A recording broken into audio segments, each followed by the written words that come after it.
수석 대변인 임지연입니다. 브리핑 하나, 논평 하나 드리겠습니다. 브리핑 먼저 드리겠습니다. 우리공화당 제143차 태극기 집회 예고 브리핑입니다. 망국의 남북 연방제 회책하는 운명공동체, 문재인 조국은 동반 퇴진하라. 우리공화당 제143차 태극기 집회 7일 오후 1시 서울역 광장에서 열려 가족 종합 비리 세트의 몸통이자 자유민주주의 대한민국의 이념을 부정했던 조국에 대한 인사청문회가 한창입니다. 조국 법무부 장관 후보자로 인해 분노한 국민들의 민심이 요동치고 있습니다. 조국이라는 문재인 정부의 핵심 실세, 소위 진보 진영의 상징인 자의 실상이 드러난 지금 국민들은 분노와 함께 염증과 혐오를 느끼고 있습니다. 그럼에도 대통령 자리에 있는 문재인이 조국 후보자를 포기하지 않는 까닭은 망국의 남북 연방제를 함께 획책하는 운명 공동체이기 때문 아니겠습니까? 내일 7일 우리공화당은 제143차 태극기 집회를 오후 1시 서울역 광장에서 열고 1시 30분부터 1부 집회를 시작합니다. 2부 집회는 4시에 광화문 광장에서 열립니다.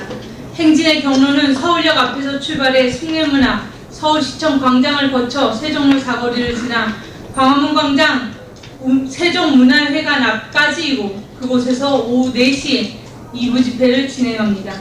7일 내일 개최되는 제143차 태극기 집회는 천만인 무죄석방 본부가 주최하고 우리공화당이 주관합니다. 우리공화당의 태극기 집회에 앞서 발표한 성명을 통해 우리공화당의 조원진 공동대표와 홍문종 공동대표는 국민은 이미 조국 후보와 좌파 독재 정권을 인정하지 않으며 심판을 원합니다. 그러나 좌파 독재 정권과 조국은 삼권 분립을 부정하고 국회를 농락하고 헌법을 우롱하며 국민을 기반하고 대한민국을 모독하고 있습니다. 라고 말했습니다. 또한 두 공동대표는 좌파 독재 정권을 비호하고 찬탈 집권을 연장하기 위한 조국 임명 강행이 이루어지면 그것은 독재 폭거와 국민 말살이며 반드시 국민 저항으로 단죄해야 합니다. 거짓 조작 불법 탄핵으로 국회는 자멸했고 기존 보수정당은 이미 소멸되었습니다. 조국의 망동과 불의에 저항할 의지도 능력도 상실한 국회와 정당으로는 좌파 독재 정권에 맞서 국민을 보호하고 국가를 구출할 수 없습니다. 라고 강조했습니다. 홍문종 공동대표와 조원진 공동대표는 지금 정치인들의 마지막 양심과 책무는 100일 종군으로 애국국민과 함께 구국투쟁의 현장에서 자신을 내던져 좌파 독재 정권을 타도하는 것입니다. 우리공화당은 기존의 기득권 정당들과 다른 새로운 진보파 정당이 중심이 되어 정당개혁, 국회개혁, 정치개혁으로 대한민국을 바꿀 것입니다. 라고 밝혔습니다. 좌파 독재 정권은 헌법 가치와 삼권 분립을 파괴하며 끝없이 붉은 폭주를 하고 있습니다. 사법부는 거짓, 조작, 불법 탄핵과 권력 찬탈의 비호 세력에게 장악당했습니다. 입법부는 대의 기능을 상실하고 좌파 집권 연장의 수단으로 전락했습니다. 더 늦기 전에 국민이 일어나 좌파 독재 정권을 몰아내야 합니다. 국민을 무시하고 국민을 적으로 삼겠다는 불의의 좌파 독재 정권에게 국민의 힘을 보여줍시다. 서울역에서 문재인 좌파 독재 정권을 종식시키는 국민 승리를 위한 총투쟁을 시작합시다. 우리가 함께하면 이깁니다. 우리가 반드시 이깁니다. 2019년 9월 6일 우리공화당 대변인실이었습니다. 논평 하나 드리고 마치겠습니다. 거짓에 관대한 사회, 진실에 눈 감는 사회는 무너지는 것이 답이다. 조민이라는 한 20대 여성의 학력, 교육 배경을 놓고서 나라가 들썩거리고 있습니다. 조민은 조국 법무부 장관 후보자의 딸, 그의 표현에 따르면 저희 아이입니다. 한영외국고등학교, 고려대학교, 부산대학교, 의학전문대학원까지 조민이라는 여성이 이루어낸 학력과 교육적 성취에 있어서 조국 후보자 부인의 개입 등 적극적, 묵시적 부정행위와 불법 행위의 혐의가 짙습니다.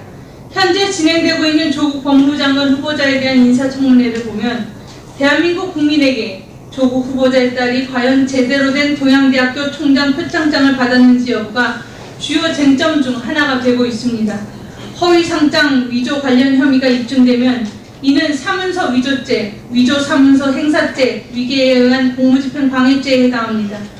장관 후보자 딸의 허위 상장 여부가 우습게 여겨집니까? 별것 같고 다 그런다고 생각합니까? 거짓에 관대하고 사기죄가 횡행하는 한국 사회여서 조국 후보자와 관련된 사안들이 별것 아닌 것으로 생각하고 있습니까? 외국어 고등학교, 고려대학교 의학전문대학원이라는 인생의 경로를 거쳐오면서 조국 법무부 장관 후보자의 아이는 거짓 자기소개서, 거짓 활동 경력, 받지 말았어야 할 장학금, 논문 제1 저자로 허위 등재 등의 일들로 점철되어 있습니다. 조국 후보자는 국회 인사청문회를 통해 자신에 대한 논란과 검증이 너무 과하다라고 했습니다. 그는 아직도 자신이 무슨 잘못을 저질렀는지 모르고 있고 억울한 모양입니다. 거짓에 관대한 사회는 무너져야 마땅합니다. 진실을 묻어버리고 진실을 감추는 것이 일상인 사회는 결국 거짓에 의해 허물어집니다. 조국 법무부 장관 후보자의 인사청문회를 보면서 대한민국 사회가, 대한민국 국민이 이제는 진실을 밝히는 데에 서리발처럼 엄하게 바로 서는 때가 다가왔기를 바랍니다. 일개 한 학생의 작은 거짓말이 아니라 조직적으로 대한민국 입시 제도를 유린한 이 사태에 대해서 온 국민, 학생들과 부모들이 격분하고 있는 것입니다. 국민 여러분, 분노해야 할 때 침묵하고 일어서야 할 때 주저앉을 때 우리는 개돼지 취급에 익숙해져야 하는 수밖에 없습니다. 분노하십시오. 일어서십시오. 바꾸십시오. 2019년 9월 6일 우리공화당 수석대변인 임지연이었습니다.